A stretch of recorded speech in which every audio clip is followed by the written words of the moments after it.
Selanjutnya akan dibahas tentang contoh kasus modularisasi.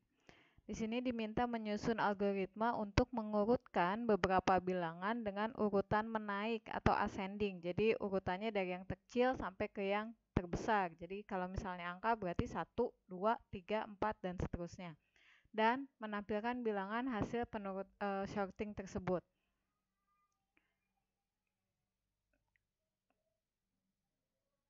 Oke, di sini untuk definisi masalahnya, yang pertama di input dulu banyaknya data berapa, kemudian bilangan yang akan diurutkannya, setelah itu menghasilkan output bilangan yang sudah terurut. Prosesnya, misalnya kita akan membaca data ke 1, ke 2, dan sampai dengan data ke N. Setelah itu akan dilakukan sort data bilangan tersebut.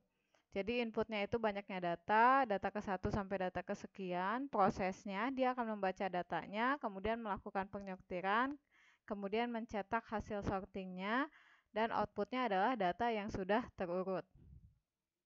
Oke, di sini ada hierarki chart, di mana sorting bilangan yang pertama berdasarkan input data dari data ke 1 sampai dengan data ke N.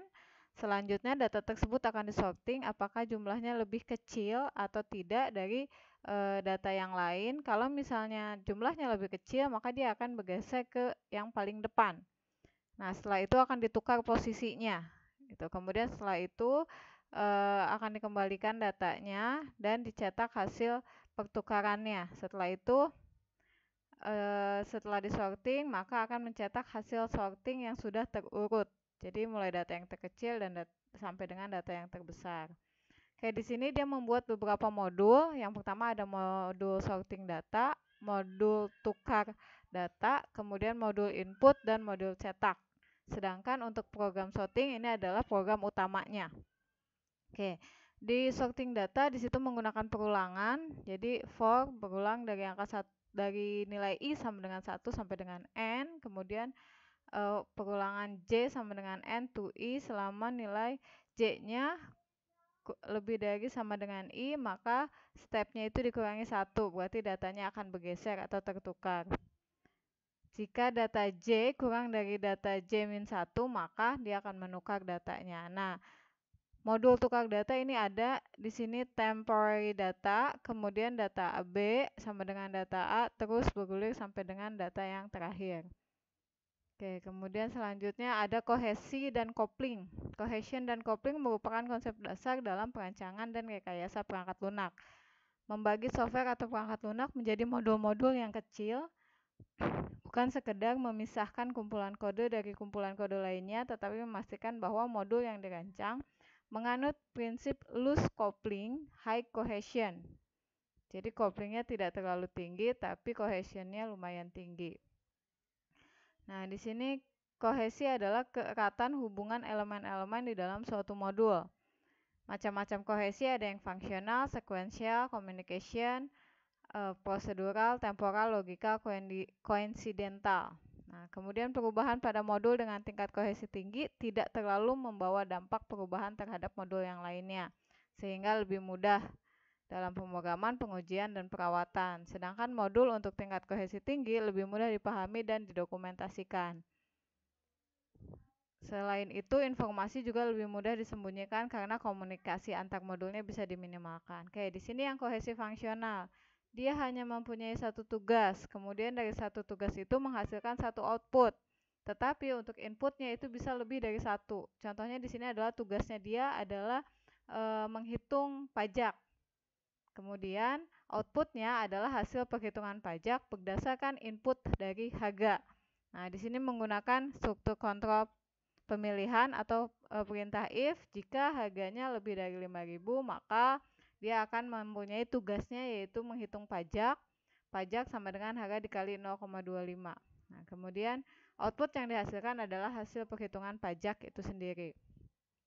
Kemudian kohesi sekuensial. Pekerjaannya berurut atau beruntun, kegiatan yang dilakukan lebih dari satu, kemudian hasil dari kegiatan sebelumnya menjadi masukan bagi kegiatan yang lain. Contohnya adalah di sini yang pertama dia akan mencari potongan. Potongan tersebut didapat berdasarkan jumlah beli. Nah, dari potongan ini maka akan dimasukkan ke dalam rumus selanjutnya, yaitu di mana pembelian sama dengan jumlah beli dikali harga beli dikurangi potongan dari pekerjaan yang sebelumnya. Nah, itu adalah sekuensial. Jadi, pekerjaan sebelumnya dilakukan, kemudian digunakan di proses selanjutnya. Oke, selanjutnya komunikasional. Ini di mana nilai sebuah kegiatannya lebih dari satu, menggunakan datanya sama, datanya itu juga data A dan data B misalnya, tetapi perintahnya bisa dilakukan berbeda. Di sini datanya A dan B, tapi perintahnya bisa ada penjumlahan, pengurangan, perkalian, pembagian, dan seterusnya, seperti itu. Kemudian kalau prosedural, satu kegiatan dengan kegiatan lain tidak berhubungan. Hubungan antara elemen yang satu dengan yang lainnya karena urutan statement saja dapat dipecahkan menjadi fungsional. Contohnya, kayak di sini set no record to 0. Jadi dia akan menyeting data di mana jika tidak ada data berarti nilainya 0, total usia juga 0, baca record mahasiswa. Setelah itu dia akan membaca data mahasiswa yang ada, kemudian melakukan perulangan. Jika total usia didapat dari usia ditambah total usia. No record sama dengan no record plus 1. Undo. Print, jadi dia akan menampilkan data nomor record atau nomor data dengan total usianya. Seperti ini. Jadi ini tidak ada hubungannya antara menampilkan data dengan penjumlahan total usia. Menampilkan nomor record dengan total usia itu tidak ada hubungan atau tidak ada perintah yang beruntun. Kemudian kohesi temporal, di mana elemen-elemen terlibat dalam berbagai kegiatan yang mempunyai hubungan dalam waktu.